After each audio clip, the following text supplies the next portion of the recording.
नमस्कार, मैं विवेक श्रीवास्तव। आज हम बात करेंगे राजस्थान के वर्तमान राजनीतिक हालात पर। राजस्थान में अभी चल क्या रहा है, राजस्थान में सत्तारूढ़ दल के क्या हाल हैं, राजस्थान में मुख्य विपक्ष के क्या हाल हैं और राजस्थान में मुख्य विपक्ष की भूमिका निभा कौन रहा है। शुरुआत करते हैं बीजेपी से, क्योंकि बीजेपी अभी राजस्थान में सत्ता में है। बीजेपी विधायक दल के नेता और चीफ मिनिस्टर हैं भजन लाल शर्मा, प्रदेश अध्यक्ष हैं मदन राठौड़। आप ये सोच रहे होंगे कि मैं ये क्यों बता रहा हूँ। मैं इसलिए बता रहा हूँ कि सारे राजस्थान के जो लोग हैं उनको पता रहे, क्योंकि कई लोग हैं शायद जिनको प्रदेश अध्यक्ष का नाम नहीं पता होगा। बीजेपी कभी मजबूत संगठन हुआ करता था। इसके साथ बीजेपी का महिला मोर्चा होता था। नवरात्र में अगर किसी ने महिला मोर्चा को देखा हो तो बताए जरूर, हमें भी बताए और जनता को भी बताए। बीजेपी का एक और संगठन होता है युवा मोर्चा। कहाँ है पता नहीं, प्रदेश अध्यक्ष जरूर नाम याद है हम जैसे लोगों को जो लगातार राजनीतिक कवर करते हैं, लेकिन इन दोनों जो आनुषंगिक संगठन हैं उनका अभी तक पता नहीं। हालात बीजेपी में भी कुछ ठीक नहीं है। आंतरिक गुटबाजी से पार्टी पूरी तरह से जूझ रही है, या यूं कहें कई जगह विरोध से भी। मुख्यमंत्री भजन लाल शर्मा को मेड़ता जाना था, नहीं जा पाए। अपरिहार्य कारण बताए गए और बताया गया कि दौरा स्थगित कर दिया गया, लेकिन सोर्सेज का कहना है कारण कुछ और भी थे।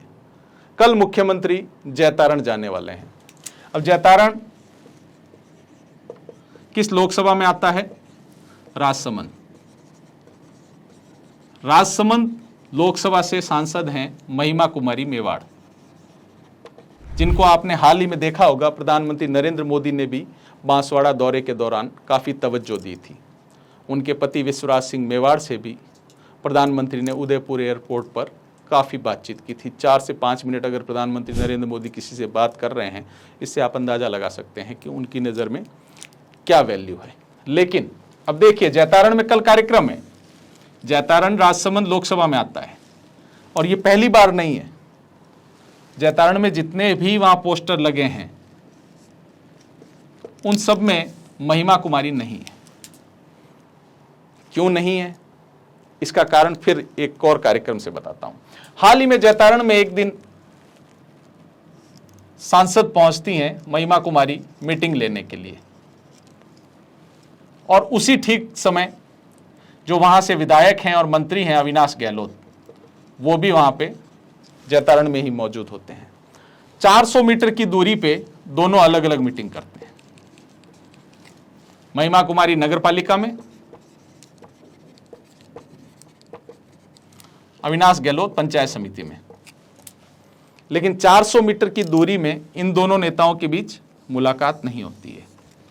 और ये नई बात नहीं है, ये बात प्रदेश अध्यक्ष को भी पता है, ये बात मुख्यमंत्री को भी पता है, लेकिन जहमत किसी ने उठाई नहीं। प्रभारी तक को पता है, लेकिन किसी ने जहमत नहीं उठाई या जानने की कोशिश नहीं करी कि ये क्यों हो रहा है और इसके पीछे कारण क्या है। बीजेपी में आंतरिक गुटबाजी, हालांकि कहा ऐसा जाता है कि बीजेपी कार्यकर्ता की पार्टी है। हमने बताए थे कार्यकर्ता के हालात क्या हैं, आगे और बताएंगे। अब बीजेपी से आगे चलते हैं थोड़ा कांग्रेस की ओर। कांग्रेस बीजेपी से ज़्यादा आगे है आपस में लड़ने में। अब कांग्रेस कहने के लिए मुख्य विपक्षी दल है, लेकिन राजस्थान में वो कहाँ है, ये आप देखिए। झालावाड़ की घटना हुई, कांग्रेस काफ़ी देर से गई।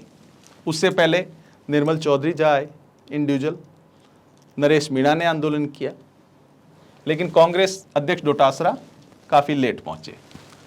फिर कपासन में एक इंसिडेंट सामने आया, जहां एमएलए पे आरोप लगा सूरजमाली नाम के लड़के के हाथ पैर 25 जगह से तोड़ दिए गए, केवल इस बात पे कि उसने पानी की मांग की थी। विधायक जी को उनका वादा याद दिलाया था, लेकिन उसकी सुनवाई करने की बजाय उसके हाथ पैर तोड़ दिए गए। सूरजमाली अभी अहमदाबाद में इलाज चल रहा है। वो फिर खड़े हो पाएंगे या नहीं हो पाएंगे, ये ईश्वर जाने या डॉक्टर जानते हैं, लेकिन बड़ा मुश्किल है। लेकिन कपासन कांग्रेस जो पीसीसी चीफ हैं वो नहीं पहुंचे। एक जने पहुंचे कांग्रेस के नेता, कौन? अशोक गहलोत।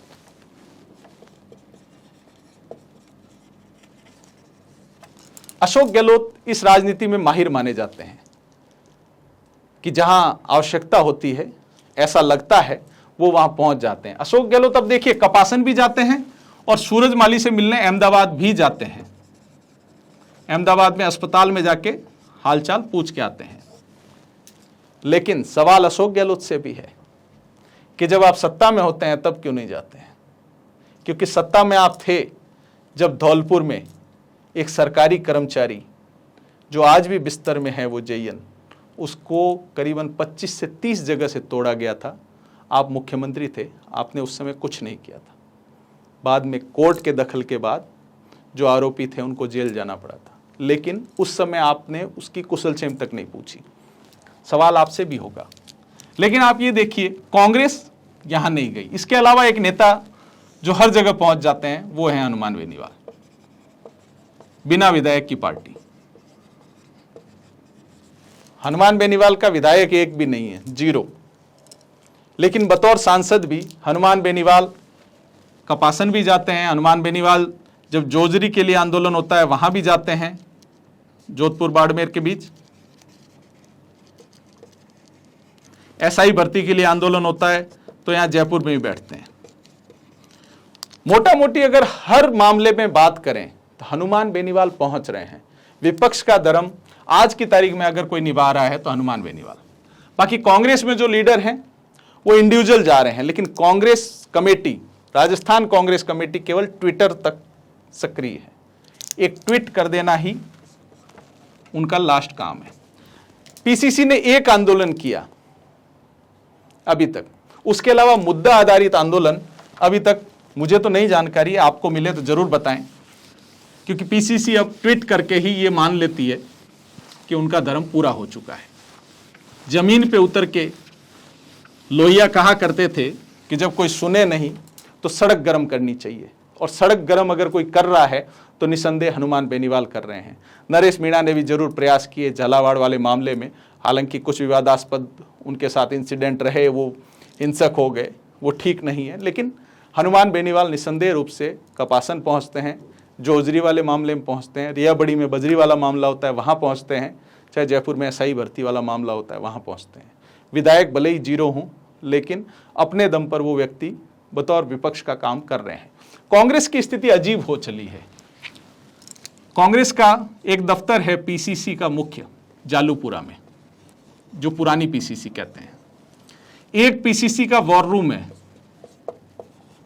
अस्पताल रोड पे। अब कांग्रेस कार्यकर्ता पहले ही 1/2 हो चुके हैं, आधे इधर जाओ आधे उधर जाओ। और जो नेता भक्त हैं वो आपको मिलेंगे 49 नंबर पे। अब 49 नंबर आवास है अशोक गहलोत का, वो आपको मिलेंगे 11 नंबर सचिन पायलट, और इनसे कोई बच जाता है तो वो आपको टीकाराम जूली के घर नजर आ जाएगा। लेकिन वो यहां नजर नहीं आएगा। ये 3 के यहां जो जाता है वो यहां नहीं जाता है।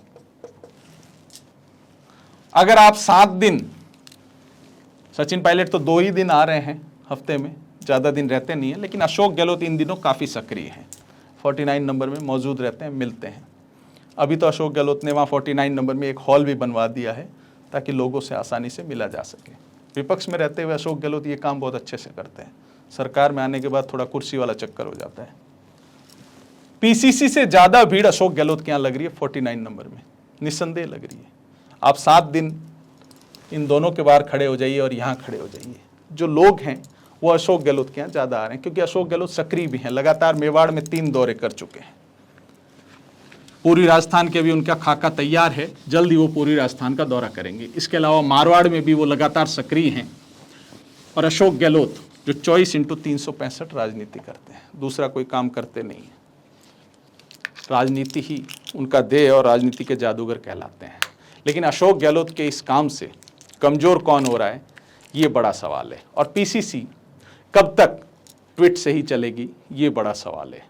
हालांकि हनुमान बेनीवाल हैं जो विपक्ष के तौर पे जमीन पे उतर रहे हैं, लेकिन कांग्रेस का एक भी प्रदर्शन सरकार के खिलाफ अभी तक नहीं आया जो मुद्दा आधारित आना चाहिए था। हालांकि सरकार के भी हालात कुछ ठीक नहीं है। 21 महीने की सरकार में स्थिति जो हुई है वो सरकार के पास इंटेलिजेंस की रिपोर्ट है ऑलरेडी। अगर 21 महीने की सरकार में मुख्यमंत्री को इंटेलिजेंस की रिपोर्ट के कारण अपना दौरा रद्द करना पड़ता है तो ये अपने आप में सोचनीय विषय है कि ऐसा क्यों हो रहा है और कार्यकर्ता की क्या हालात है, ये तो पंचायती राज में सामने आ जाएगा। ये मुझे कहने की आवश्यकता नहीं है, क्योंकि दीनदयाल उपाध्याय सेवा संस्थान का जो ज्ञापन था जो डॉक्टर मोहन भागवत को दिया वो आपने देखा ही होगा। अगर सेवा संस्थान ये कह रही है, जो संघ से संबंध है, कि 8 बार सीएमओ से कॉल कराया, 5-6 बार कलेक्टर साहब के पास चले गए, 3 सत्तारूढ़ विधायकों ने कह दिया, 3 जिला अध्यक्षों ने कह दिया, लेकिन काम नहीं हुआ। अगर दीनदयाल सेवा संस्था के ये हालात है तो आम कार्यकर्ता के आपको समझने होंगे। हालात है राजस्थान में, हम इसी प्रकार अपडेट लाते रहेंगे। अच्छी लगे तो लाइक, शेयर एवं सब्सक्राइब अवश्य करें। शुक्रिया।